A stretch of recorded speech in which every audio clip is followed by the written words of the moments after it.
All right, guys. Morning. Welcome back. I got another video here for you. Hopefully, this one isn't as long as some of the other ones, but I've been doing some tweaking to the modules that I've installed, which have changed some of the things and some of the settings. So I wanted to kind of walk through those changes with you to show you the improvements. So I think it's a little bit better of an experience than what I had. So without further ado, let's start. So I want to talk about movement and measurement. So up until this point, you guys have been aware that if you hold down Control, left click, you can move your guy, left click, left click, left click, and then push spacebar and it moves your guy. So that all works.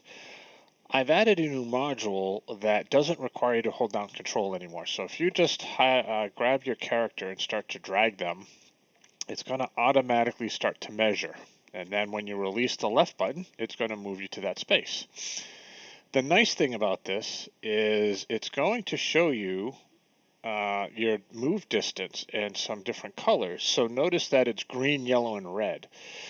So if you've got a move of 30 feet as this character does, it's all green and says, hey, you can move to that spot in 30 feet in one round, in one movement. If you dash, well, now you can move to 60 feet or anywhere within the yellow.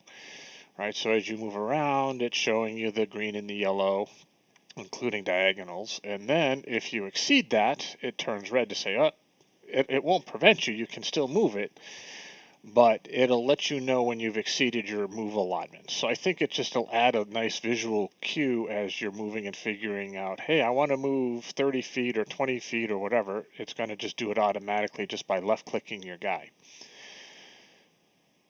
Now what happens if you want to kind of do one of those fancy multi moves? So this supports, waypoints, and it's a simple space bar. So again, left click, hold, grab your guy, and then if you click space bar, which I just did, I'm sure you didn't hear it, notice it sets a point. Now I can move around that point.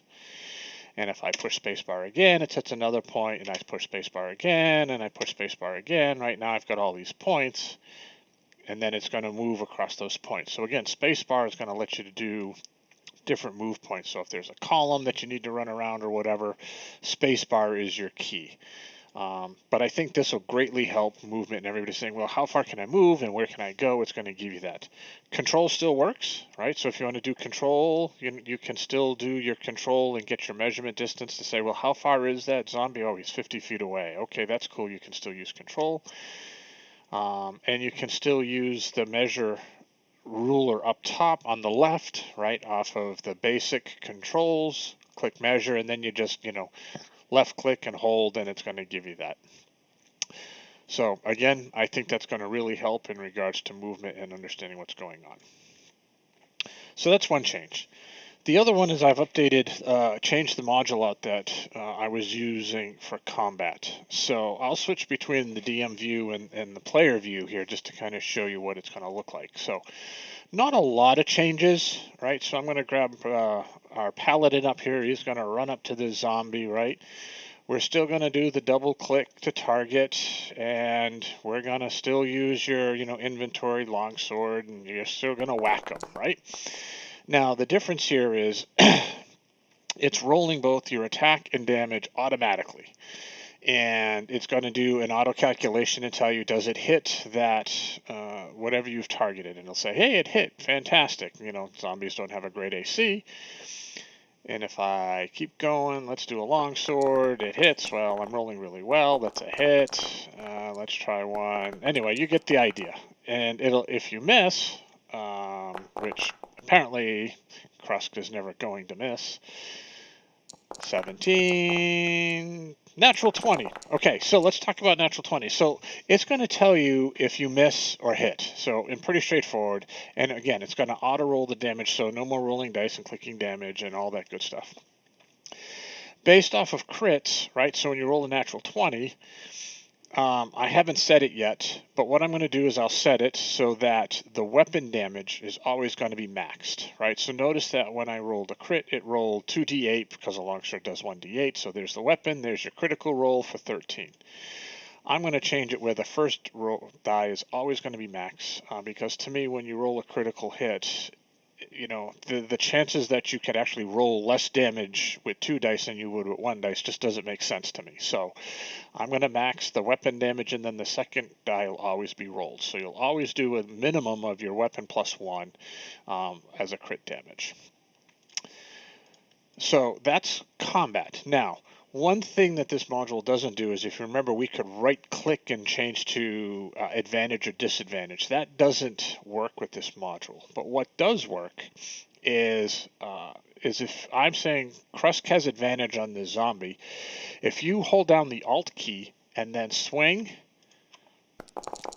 notice it rolls 2d20. So the Alt key and then a click on your action, and that'll work from a macro as well, right? So if I do it down here from a macro, it's going to roll 2d20. Now, to prove it, notice it rolled 2 17s. Well, that's the same. If I go up to this 20, right, I rolled a 4 and a 13. It kept the 13 and added the 7 for the 20. And when you look at the formula, the key KH means keep high. So that's how we can roll with advantage. And if you don't remember it, fine, we'll just swing twice and take the highest of the 2 and go from there. But again, it's Alt and then the action. So Alt, swing. Alt, longsword, keep high. For disadvantage, it's Control.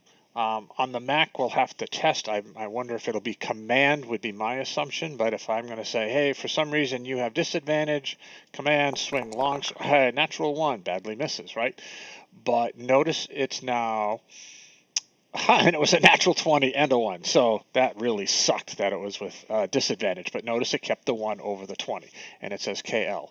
So again, and it's Control to swing with disadvantage. And this works with spells, this works with ranged weapons, it works with all of it. So otherwise, just go ahead and click, and off it goes, and hopefully this helps speed up combat just a little bit.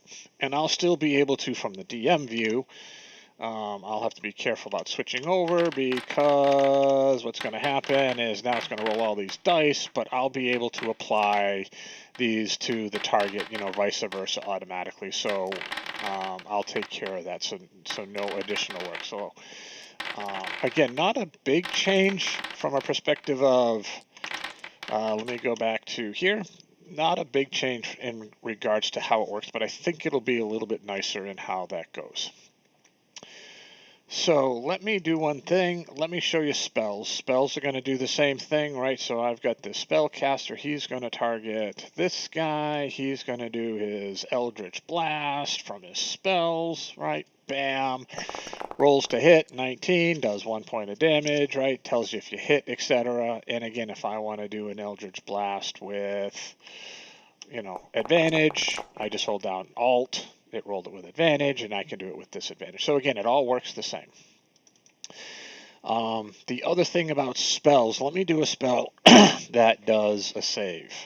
So Burning Hands, I'm going to actually reverse this. So I'm going to go to the DM view, and I've given my zombies Burning Hands. Yes, these are special zombies. So this zombie is going to target that spellcaster, and this zombie is now going to cast Burning Hands.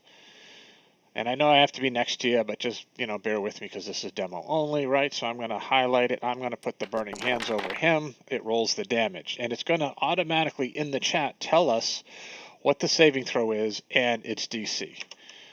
How does that look from your perspective? So now, this is your view again.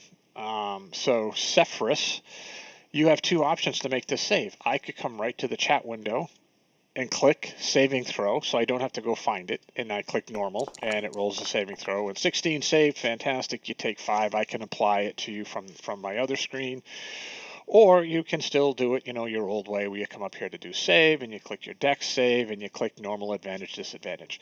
I could do the same on attacks where you can use the Alt and Control, but I figured I'd keep this from a save perspective. If you guys want to, I can do the same, and we just, when you click save, it's just going to roll 1 die without popping up that window. We can work on that. That's a simple setting. So that's how saves work. So again, if it's a cat from a spell, it'll be right in the chat. No need to go looking for it from your HUD or clicking on your character. You can just click saving throw right from the chat window. So I think that'll be nice and handy. All right, let me go here. Now, spell templates, just a reminder, especially for our spellcasters, to get rid of a spell template. Again, the square measurement or the square ruler, the second icon down. When you click that, it's going to bring up this, and then I can drag and drop this. Again, Wiz, this is for you. But again, you have to be with this square ruler, not this ruler. So click on this one. You can grab this, drag it, drop it, and then just highlight it and delete it. All right. So again, combat's pretty much going to be almost the same. Maybe a few changes. Hopefully things speed up a little bit. And again, I can add additional automation there if we want to. So the last thing that I've been playing with, and still got a little bit more work to do, and I'll be able to add this to other things, but I've been automating things like auto advantage and auto disadvantage when, conditions are applied. So what does that look like? So let's go here and say this zombie, for whatever reason, has been blinded. A seagull flew over and pooped in his eyes. Oh no, poop in my eyes, right? So this zombie is now blinded. I've set that condition, right? You can see that here. Krusk, let's say he comes running down here and he's going to target this guy and he's going to swing and he's going to take his shot. Notice now it automatically, because when you're blind and attacking a creature, anybody attacking you gets advantage. So it automatically set the advantage, right? So if you noticed, it rolled the 2d20 just to prove it. Let me open that. The 12 and the 17 kept the 17. So now it'll automatically roll with advantage. So if I swing again, it should do the same thing. Fantastic. Longsword. Bang. Keep high. 24. Fantastic. I can look at it. The 10 and the 17, right? Fantastic. If I come over here, let these things catch up because, obviously I wasn't there. This zombie is now going to attack Krusk. Well, when you're blind and you make an attack, you attack with disadvantage, right? So now I'm going to do a slam. Now notice it says keep low, right? So we rolled a 3 and a 9, not good either way, but it keeps the 3. So now when we start talking about the application of conditions and some of these features that say, well, you can attack with advantage, attack with disadvantage, things of that nature, now that's all going to be built in and automated so you don't have to remember it. It's going to kind of apply. So I think that'll help, again, the game speed, things of that nature. Exhaustion. So let's do this. I'm going to show you exhaustion because, let me unclick this, right? So Krusk has done something. He's got one level of exhaustion. Oh no, I'm exhausted. Right, so his first level of exhaustion is disadvantage on skill checks. So let's check that. There's acrobatics. Right, so I made an acrobatics KL. Right, I rolled 2 dice, kept the 4. Right, so now first level exhaustion is automatic, is disadvantage. He's doing something really bad. Now he goes to his second level of exhaustion. Second level of exhaustion, if I remember, is your movement is cut in half. So let's see, right? So he has a movement of 30. Notice now the green ends at 15. And now the yellow starts at 20, 25, right? So now he's got half movement. And it's configured automatically. So you go, oh, good gracious, now I'm there. Let's move to the third level exhaustion. Third level exhaustion, I'm trying to remember. I'll just click it and open it. Third level is disadvantage on attack rolls and saving rolls. So let's double click this guy. Oh, I'm going to run a test in a second because I haven't tested this. And I'm going to say, I'm pretending I'm next to him. All right, I swung with disadvantage. Right, keep low. There's a 15. I rolled really well, but I rolled an 18 and an 8. So now I'm swinging and attacking with disadvantage. If I make a saving throw, a strength save, that 2 is also a disadvantage. Let me see what happens here. I haven't tested this. So in theory, Krusk is at disadvantage on attack because of exhaustion, and he's at advantage. So this should just be a normal roll because he has advantage attack and disadvantage. I'm curious if this is going to work. So we're going to find out together. And look at that, it does. So the automation is smart enough to know when you have offsetting advantage disadvantage rolls, and it rolled it normally. So I think that's pretty cool. All right, let's move up one more condition. Exhaustion level 4. I don't remember what that does. 4 is hit point maximum halved, right? So if I were to look at Krusk, notice now he's got 61 maximum hit points. We'll have to figure out how that works. So because I can't figure out how to reduce it, but it'll have your hit point max. And then exhaustion level 5 is obviously really bad, your speed is reduced to 0. So what does that look like? So notice that if I try to move, it's automatically red.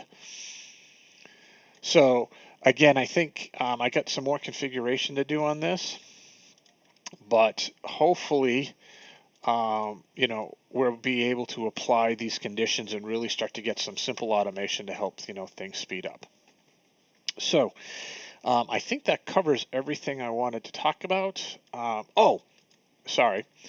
Some things did change with spell casting, so most of it still works the same, right? So if I came over here as this guy and cast my fireball, right, I can still do, let's say I cast it as 5th level, right? I still place my measure template. I place it here. It auto targets, right? It's still going to calculate the right dice. I'll on my side click the saving throws to see if they save and apply the damage. So that all works. Still double click. Let me get rid of that template. The big change is magic missile, unfortunately. If I double click this guy and I do a magic missile, we'll just have to work through how this works. I don't have it on this character.